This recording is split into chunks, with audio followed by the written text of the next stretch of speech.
Oke, bismillah. Assalamualaikum warahmatullahi wabarakatuh. Bulannya telah menguasai hati.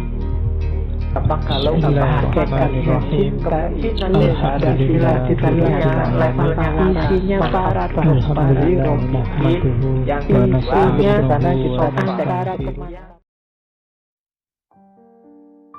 Ini kalimat saya potong ketika Syekh Siti Jenar debat sama para wali. Jadi ada banyak sekali argumen, ada banyak sekali tuduhan. Syekh Siti Jenar nggak telaten. Terlalu banyak variasi tafsir. Terus dia mengkasih kata, marilah kita bicara yang terus terang. Cuma bahasa Indonesia ya, kalau Jawa kayak tadi kamu pening. Ya, insun ini Allah. Akulah Allah itu.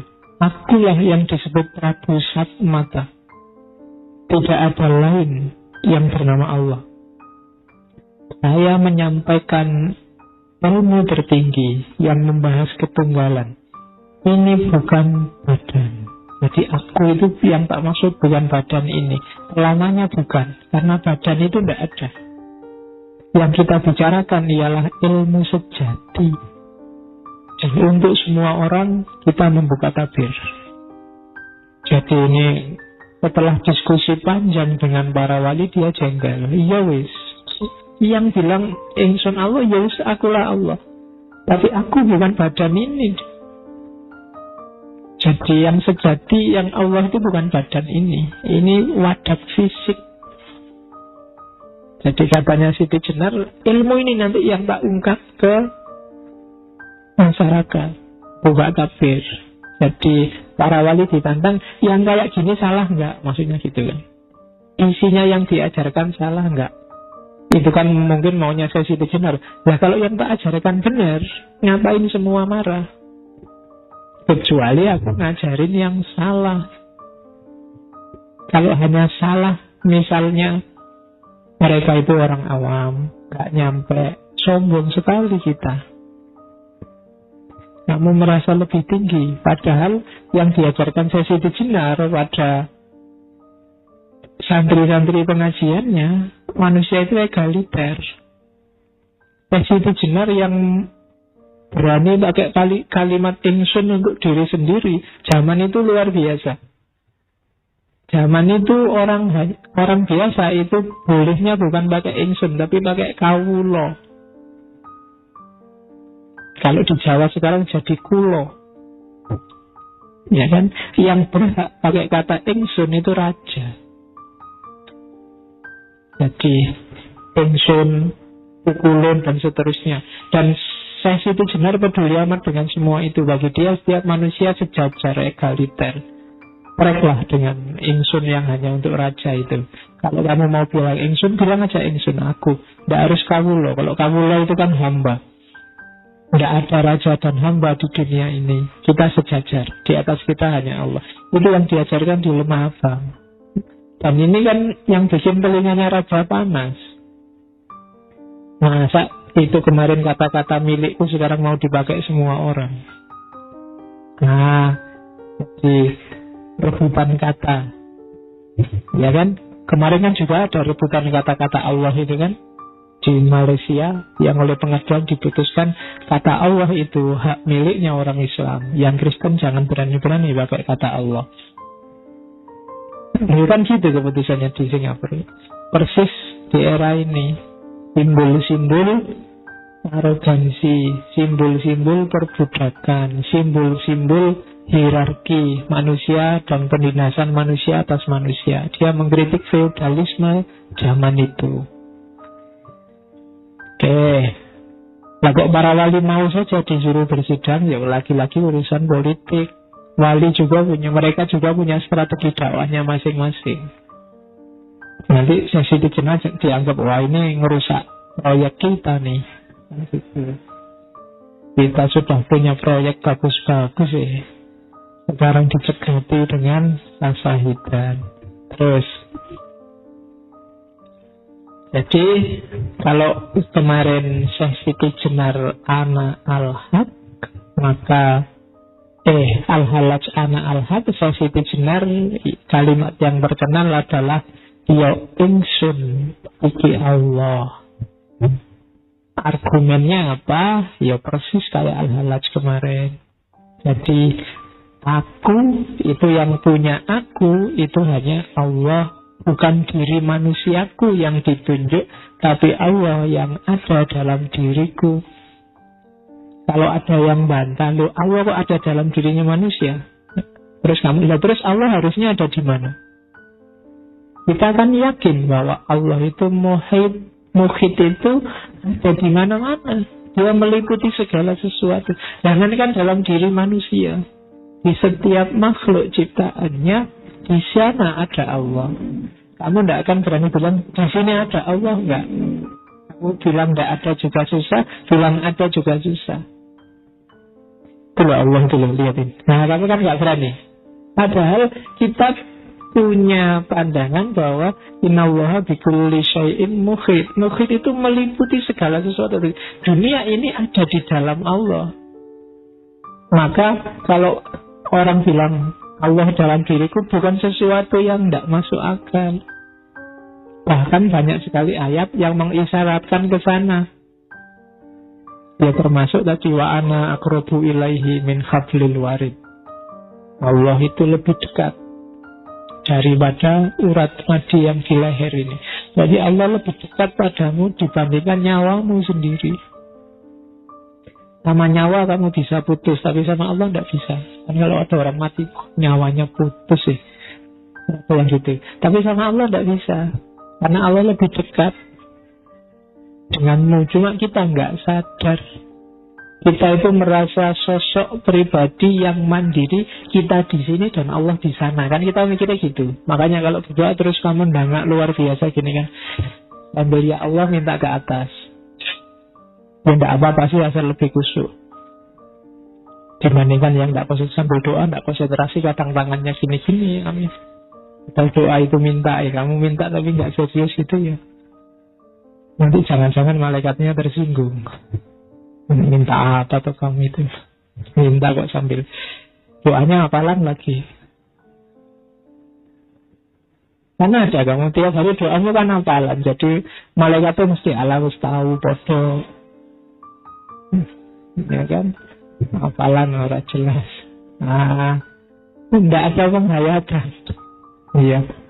Oke, nanti diketawain itu sama Siti Jenar di belakang nanti ada. Jadi ya ingsun iki Allah. Dan memang kan ada hadits qudsi yang bilang di situ, ana kanzun mahfiyun fa uridu an utrasa fa khalaqtul khalqa fabi arafuni. Jadi aku itu khazanah tersembunyi. Sebelum ada makhluk satupun, ya Allah nggak dikenal. Maka Allah sengaja melakukan sesuatu, menciptakan sesuatu biar dia dikenal. Jadi hakikatnya yang ada itu Allah. Cuma dia menciptakan semua makhluk termasuk manusia biar dia dikenal dan dikasih bekal. Jadi penciptaannya tidak kok kayak sulating gitu, tapi pelimpahan dari dirinya Allah. Jadi ana kanzun mahfiyun, kayak kamu bercermin. Kalau kamu ingin ngerti wajahmu kayak apa kan, bercerminlah. Dari cermin itu kamu ngerti dirimu. Nah, kayak tak bilang kemarin, wahdatul wujud itu bukan kok ada wujud sama wujud terus bersatu, enggak. Ada wujud yang sejati, yang lain itu hanya cerminan dari wujud yang sejati itu. Kalau semua ruangan di masjid ini dari kaca, kamu ada di tengah-tengah, wujud yang sejati kan kamu yang ada di tengah-tengah masjid itu. Gambar yang mantul di semua kaca, itulah makhluk. Semuanya representasi Allah. Semuanya perwujudan dari Allah, meskipun mungkin tidak lengkap. Yang sebelah sana gambar punggungnya, sebelah sana gambar wajahnya, sebelah kiri gambar pundaknya, sebelah kanan juga gambar pundaknya. Dan yang gambarnya agak sempurna, mirip sekali sama Allah, itu manusia. Bukan gambar fisik loh ya, tapi gambar rohaninya. Itulah maka yo ingsun iki Allah, katanya Syekh Siti Jenar. Ini termasuk yang nanti kamu ulang 10 menit ke belakang di rekamannya biar kamu paham. Oke, kita lanjutin lagi. Dari situ lahirlah konsep namanya manunggaling kawula Gusti. Jadi antara pemerintah dengan yang diperintah, antara majikan dengan buruhnya, itu harus manunggal.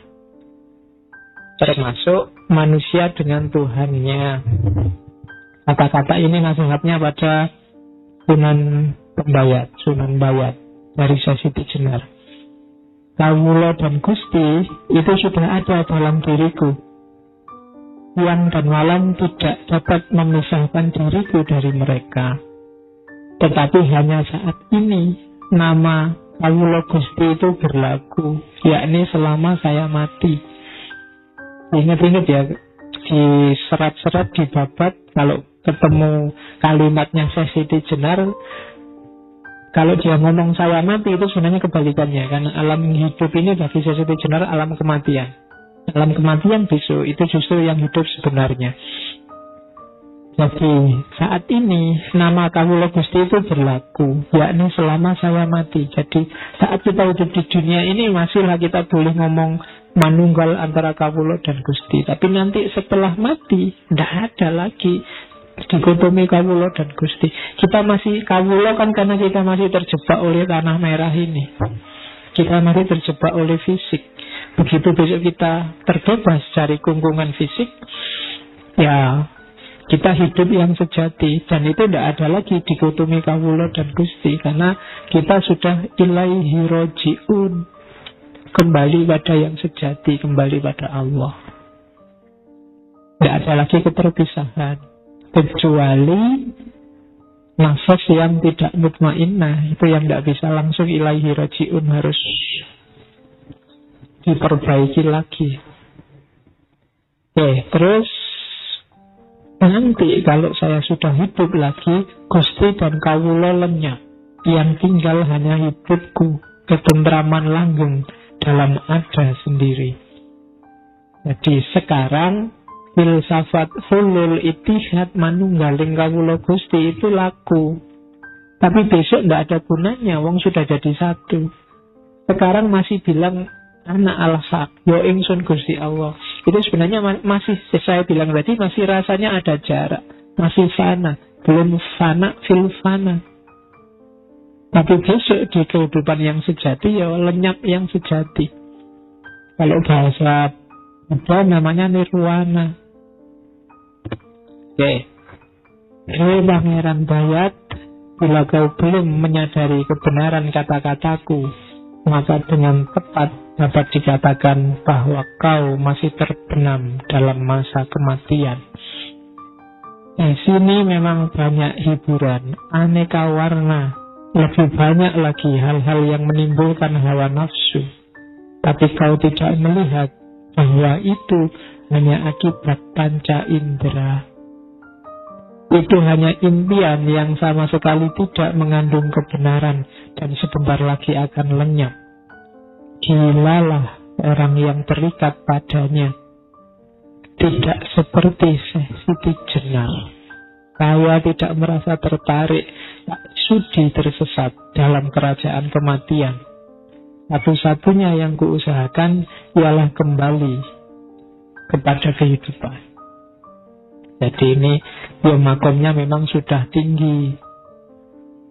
Ya tidak usah diukur sama kalian. Masih panjang jalanmu. Ya syukur-syukur sedikit-sedikit.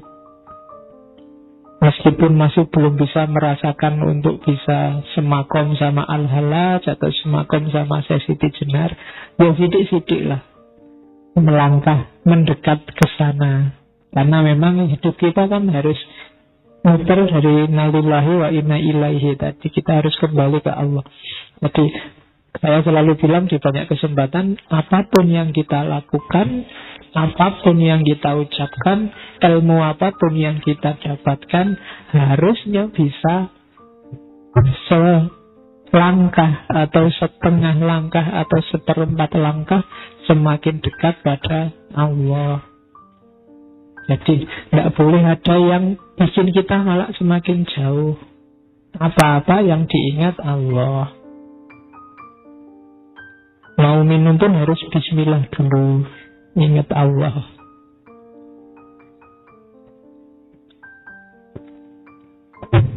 Jadi biarkan teh ini membawa kita sedikit lebih dekat pada Allah. Dulu kan harus gitu, apapun harus begitu. Karena jalur kita itu ilahi pada Allah. Kalau ada apapun kok malah bikin kamu semakin jauh sama Allah, berarti kamu salah jalan. Kamu tersesat. Karena hidup kita kembali ke sana. Kalau kamu semakin menjauh, berarti kamu sedang salah jalan. Cepat-cepat balik. Kan gitu. Jadi kiblatnya tetap pada Allah. Sampai akhirnya syukur-syukur kamu bisa lari cepat kayak para wali, dan sebelum kamu meninggalkan dunia ini bisa bersatu, bisa akrab. Ya, kita kan akrab aja ya. Bisa mukorobah kalau bahasanya para sufi sama Allah. Jadi itu namanya manunggal. Hidup kita prosesnya ke sana. Jangan ada yang sampai lupa. Jadi dunia ini persinggahan sementara, atau sebenarnya bukan persinggahan. Jadi ini ya jalan kita. Kalau persinggahan itu kan kamu berhenti sebentar. Nggak usah berhenti, jalan aja terus. Kalau butuh makan ya beli di perjalanan. Kalau butuh minum beli di perjalanan. Nggak usah mampir lagi, umur kita nggak panjang. Kan kalau orang Jawa urip itu mampir ngombe. Sudahlah, nggak usah pakai mampir. Sekarang di kereta juga bisa beli minuman, di pesawat juga beli minuman. Nggak pakai mampir untuk ngombe. Jadi sambil jalan. Bahkan minum itu juga rangkaian perjalanan kita. Oke, itu ajarannya para sufi.